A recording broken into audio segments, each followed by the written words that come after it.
Hi, and welcome to yet another Darker Days Radio Presents Coffee Machine. So, we are going to do a bit more of a deep dive into some lore. We've had previous two episodes looking at the basic fundamentals of the history of the setting of the Iron Kingdoms, of Western Moran, also looking a little bit at the wilderness and the gods that make up this setting, so Menoth, Morrow, Thamar, Duania, the Devourer worm. We're going to look at, in a future episode, we're going to look at the Infernals, the Elves and their gods. We'll also look at the Grimkin and really understand how they really feature within the setting and how they were, in some sense, an integral part of where the plot line went to with respect to the end of the third edition of Warmachine and how that set up where we are now within the setting. But for today, we're going to switch track a little bit, look more at the RPG side of things, but this is still part of the Warmachine setting. It's still part of the history, the fabric of the game setting, and we're going to look at the Witchfire Trilogy. So the Witchfire Trilogy initially came out as a D20 system, so D&D 3rd edition, and it came out in 3 parts. Part 1, The Longest Night. Part 2, Shadow of the Exile. And then Part 3, to conclude it, the Legion of Lost Souls. And this is a highly acclaimed, award-winning campaign book for D&D. It also included rules that essentially sets up so that you can run the Iron Kingdoms within the D&D setting before they brought out the further setting books and character primer books, which are much larger books and guides to the setting. And there are some things in here and characters that are, again, fundamental to the setting. Primarily, we have Alexia Cianor. So Alexia Cianor is known as the Mistress of the Witchfire, and is tied to this blade, this magical weapon, which is infernal in its nature. It allows us to command the undead, and essentially this entire campaign is her pathway to revenge, and also what makes her not really an enemy or an antagonist. She is a complex character within the setting who also can turn the tide of battle against the undead and infernals.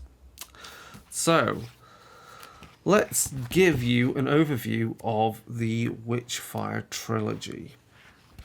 The Witchfire Trilogy is based around essentially the idea that Alexia Cianor is seeking to take revenge for the death of her mother and her mother's coven of witches. This occurred during the time of Vinter Railthorn, who was king of Signar, and they were executed in Widower's Woods for their witchcraft and obviously performing acts of magic and venerating Thamar. And they were executed by a inquisitor, an inquisitor of Vinter Railthorn, called Van Oberon, and he executed them because he wanted to use their souls to awaken the power of this relic blade, this ancient magical weapon called the Witchfire. It's a weapon that is a black blade that glows with balefire when using it to perform magics. So he executed those witches and Alexia's mother, and Alexia witnessed this and was going to seek revenge.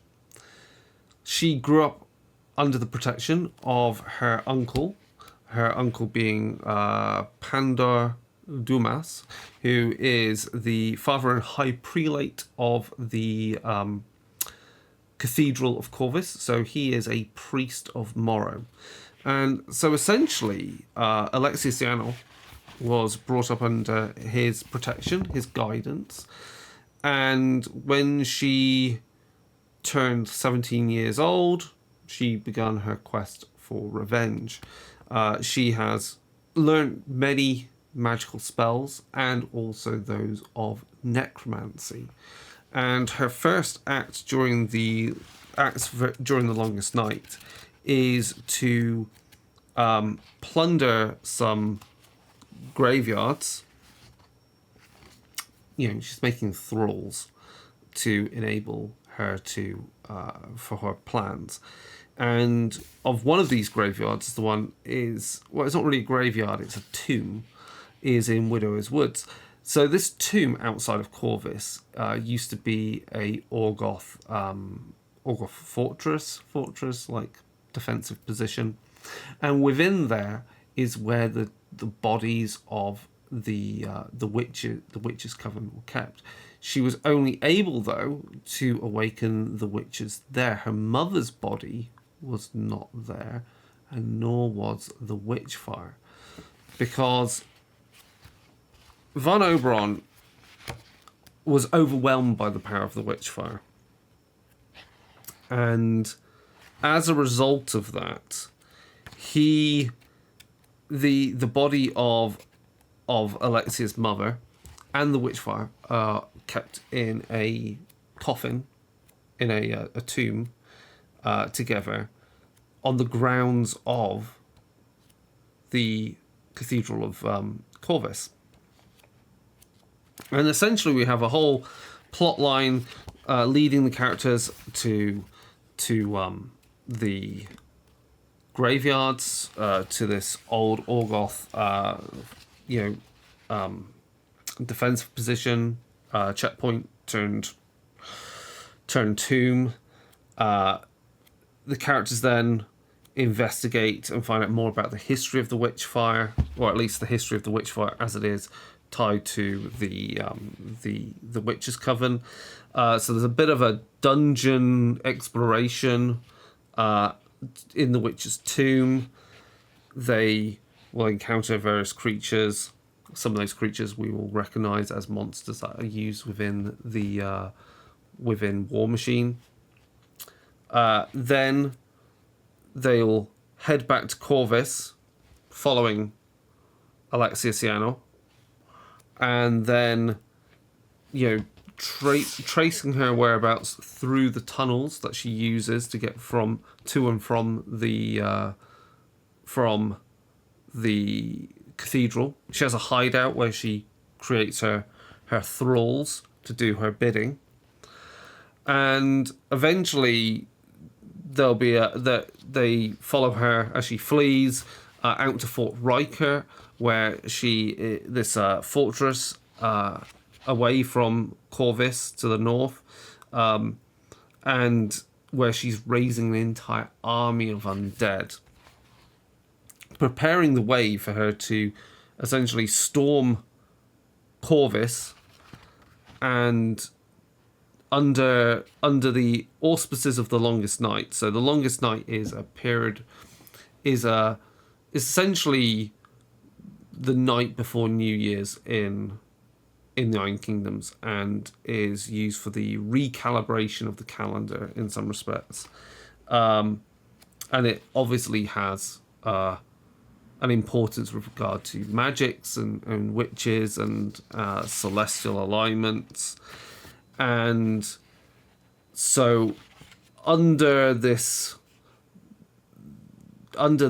auspices of this magic infused night, she assaults the church, the cathedral, and breaks open the tomb of Lexaria Cyanor, and within there finds the Witchfire, and once more faces Van Oberon, who's there to take the weapon.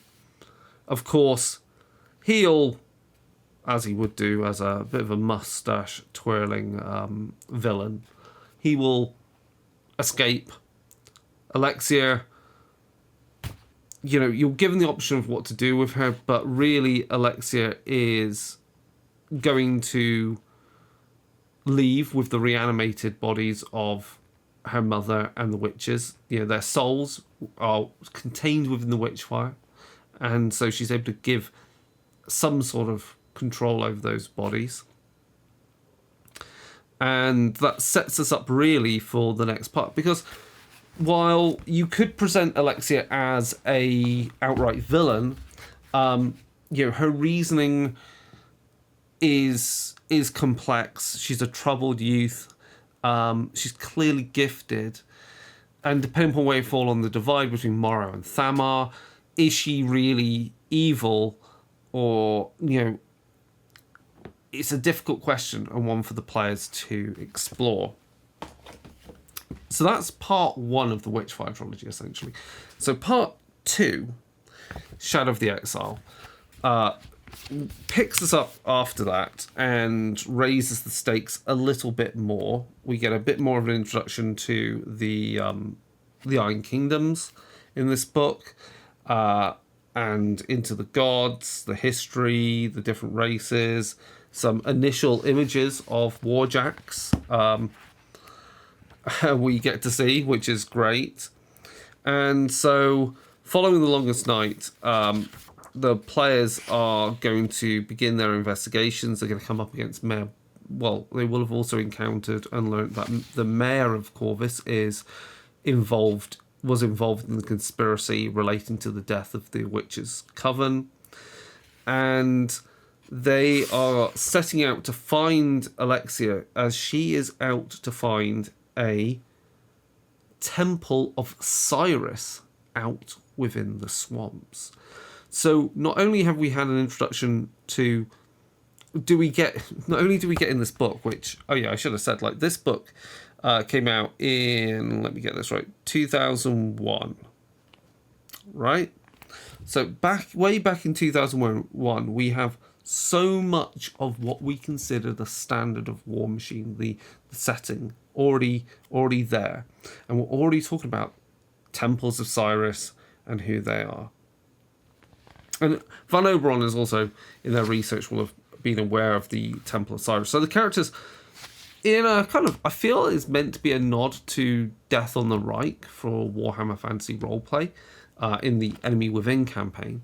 The players are going to take a boat ride, and they are going to ride from Corvus along the river to look for this temple. Of course, they're going to encounter various beasts and monsters along the way. There's going to be gobbers. There's going to be gator men. So again, we're getting more of the particular flavour and creatures and world building that becomes the norm of Warmachine. And so they're racing through. They're racing along. They'll encounter the gargantuan remnants of the original Colossals that were used in the rebellion against the Orgoth. They'll find wreckage of that until they come upon and find this Temple of Cyrus, which is obviously positioned on particular nodes of the ley lines.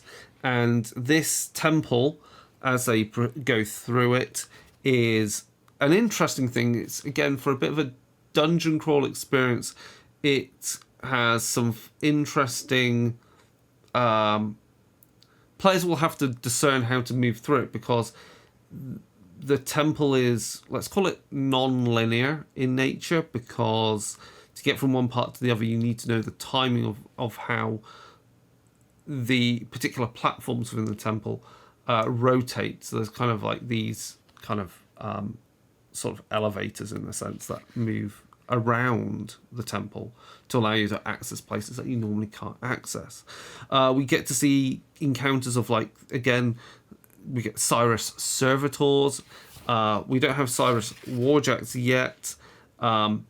We get to encounter clerics of the cult of Cyrus, this machine goddess.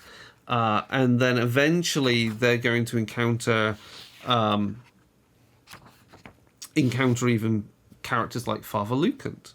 Father Lucant being a Cyrus warcaster who has spindly legs and is, well, in some respects, more like the Necrons were. Well, Necrons are now, before the Necrons were even really that as defined as they are now, which I find quite interesting. Alexia's here to perform a ritual to unleash the souls to resurrect her mother and the coven. However, it doesn't go quite as planned. It's expected because of degree of framing, and also because Alexia is traumatized by events, that the players are going to try and stop Alexia performing whatever action she's doing, because of course the players don't really understand what she's up to. They just consider it mostly to be a dark ritual of some form. And she's going to try and release the souls from the blade to resurrect her mother and the coven.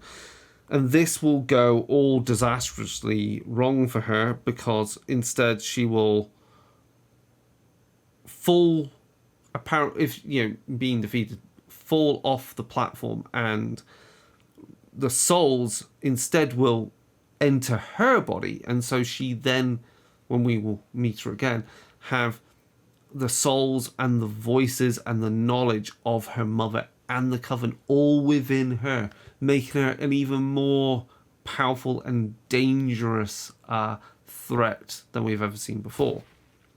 We also get a bit more information on the background of the Witchfire and how it's unknown when it was originally forged, but we do know it's Orgoth in origin. Eventually we do work that out because of its importance during the Infernal Invasion. It's a powerful blade for defeating demons. And how Von Oberon has been looking for it for years, seeking to utilize the weapon and unleash its power and become a master of it. But as we know, he failed at that. In fact, the Witchfire is quite an interesting magical weapon within the entire setting of Warmachine and Iron Kingdoms. So unlike traditional D&D, magic weapons are a rarity, like true magic weapons. So what we mean by that is magic is a dangerous thing to channel, dangerous arcane energies, and this is why we have Mechanica in the setting. So Mechanica and I guess the wilderness equivalent, fetishes and constructions like that are ways to carefully, and alchemy and so forth, are ways to carefully channel magic and control it, because Warmachine's the type of setting where you don't just use magic to do trivial acts like to light a candle or things. Magic is, arcane energies are like holding on to the end of a fire hose and letting loose. It's not just a little squirt gun. And so that's why Mechanica exists, to try and control those energies and make it and turn it into a useful thing to do. So like a controllable, reliable, predictable power. The Witchfire, though, is a rarity, much like the World Ender Axe, I think it's called, which Madrak used to have, and a few other true items of power like that. And so the Witchfire is this powerful magic blade. And then with that, with going back to the story with Alexia defeated, being possessed by the souls and disappearing for the time being, the characters will return to Corvus, and then they may well actually have the Witchfire with them. So they, the Witchfire is a blade which they're not going to be able to control.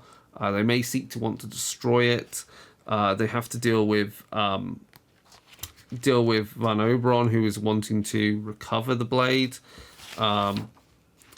And there's a whole sequence where, the characters will get put in jail and that because they're going to be set up by the Inquisitor and his other minions. And this is all prelude to the fact that Van Oberon, being an Inquisitor, is a loyalist to Vinter Relthorn, who, as we know, who got after the coup, so this is all taking place post-coup, is about to return to Signar at the head of an army. And this army is the Scorn. And that is what we essentially get set up for, and leads us to Book 3. So Book 3, the Legion of Lost Souls, is going to require the characters to, escape. We get, again, some more history, some background on what the Legion of Lost Souls is, this ancient army. And the characters are going to seek to try and escape from the city. There's a whole bit with exploring the Undercity. They'll have to deal with various hazards down there and ghosts and other creatures. And the reason they're going into, not only do they need to escape the city, but they need to escape it with something which will help them defeat the Scorn, who are about to invade the city. And there is this hammer that was wielded by a giant that's buried in Corvus, or at least their burial site has descended in Corvus. Corvus is a swampy city and constantly sinking. So yeah, they head off into the Dragonspine Mountains. They're going to, have to tackle Scorn patrols, scouting patrols. There will be Pharaoh, and then within the actual tomb itself, having gotten in, there will be various challenges. Again, a bit of a dungeon crawl. Things like tomb spiders. There's going to be Mechanica defenses. Things like, and we do see these type of creatures turn up again within the game. So bone swarms, a crypt spider, and even where was it? A tomb maiden. So these are Mechanica kind of constructs which are used to defend tombs. And utilizing the power of the aim would be to utilize the power of the Witchfire to raise this army, which is really where Alexia comes into it, because she will finally make a reappearance and seeking to to finish her revenge on Van Oberon, driven by the memories of her mother and the Coven, will utilize the Witchfire to animate this legion of warriors. And in fact, this is all part of some prophecy. And so that brings us back to everyone returning back to Corvus, and a showdown with Van Oberon. We have the Scorn army arriving with their massive war beasts, and we've got things like a giant war beast with cannons on it. So kind of a precursor to the mammoths that we would be more aware of. And yes, a final encounter between Sienna and Oberon, which will lead to his eventual defeat. And Alexia, reconciling all the memories and personalities within herself and becoming part of the fabric of the Iron Kingdoms, as she will then go off to do further things. and she does reappear. As I've said, she within the war game, she is a mercenary leading units of undead that you can use in your Signar army or using your Khador army. You can do that the same now. She eventually will be a linchpin in the defense of Western Moran and the peoples of the Iron Kingdoms against the Infernals, and that leads to an important kind of resolution of the distrust and enmity between the Church of Morrow and the followers of Thamar, as this kind of union of sorcery and faith is what's required to defeat the Infernals. And yes, that's basically the Witchfire Trilogy. We do also, within the RPG, have Alexia return in a small campaign book where she has lost much of her power and been separated from the Witchfire, and so you're on a pathway to restore her power. In some respects, it's kind of it has homages to this original campaign. In many respects, this campaign, I feel, captures some of the elements of the Warhammer Enemy Within campaign, because of course, if you really wanted to explore this deeper, you could, if you had more politically minded characters, they may you wanted to pad out the campaign, run it over so that it takes place over a longer time period, or at least you give players time to do stuff between sections of the campaign. They could clearly start exploring the legacy of the Inquisition, of the of Vinter Railthorn, and how those Inquisitors are still present, hidden within Signaran society. Some may have fled to other kingdoms, so tracking them down may take you all the way into Khador or the Kingdom of Ord, maybe all the way out to the City of Five Fingers, which is a pirate city, learning how some of these Inquisitors may well have dabbled and sold their souls to the Infernals for gain of power. Some of them may well be in league with or are being hunted for their knowledge by the forces of Crix. So again, that gives you a route to bring that element of the setting into play. And so there's a lot there you can work with.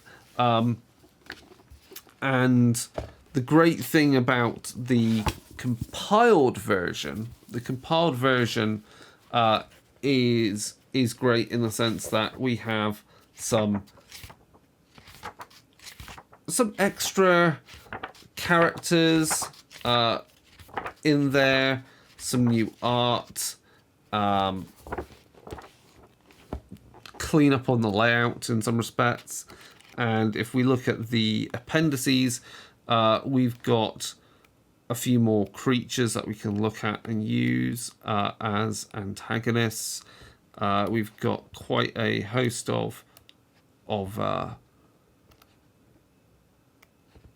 NPCs to make use of, and some guidance on that. There's some guidance on firearms, because of course this being a D&D RPG initially, it brings into classic D20 D&D firearms, which aren't really back then a common thing to be used in the setting. And again, there's some further stuff to do with the language and history of the setting. You've got the Witchfire and history about that weapon, or at least some of the history of that weapon.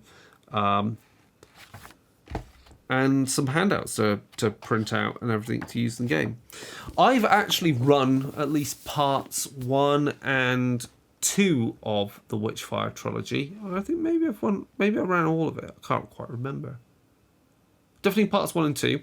I converted a lot of it from D20 for the Full Metal Fantasy Iron Kingdoms RPG, which is a D6 system based upon the war game. Fortunately, there was so much available in the printed material for that game that every creature you could represent within the published material for that edition. You really just had to do the work on representing the NPCs like Alexia and so forth. And that's where the challenge lies, because some of their abilities or weapons are hard to gauge, like the powers of the Witchfire. It doesn't really have an equivalent within the in the Full Metal Fantasy RPG, so you just kind of have to give it something that feels about right. But yes, I mean, is this something you want to know more about these characters like Alexia? Maybe do some more deep dives into the characters of different factions. So like Signar, we've got the original kind of warcasters such as Victoria Haley. We've got Striker Coleman. We've got, of course, our favourite Alistair Kane. So we can look at those and then carry on with more looking at certain flashpoints within the history. We could also then look at where the history of the setting is just before the start of Mark IV, and why certain factions such as Menoth are not currently within the setting, but they are returning. That's been revealed through Lock and Load. Yeah. So I hope you found this interesting and useful, and gives you some more context to these characters and why the Iron Kingdoms is what it is, and the importance of the story points within the setting. And yeah, it makes you excited using characters like Alexia in your armies, because I have Alexia to use in my armies. I am a big firm favourite. She's a big firm fan favourite, a favourite of mine to use. I'd really like her to have some units of undead to start commanding in Mark IV Warmachine. So yeah, so stay tuned for more stuff, and goodbye for now.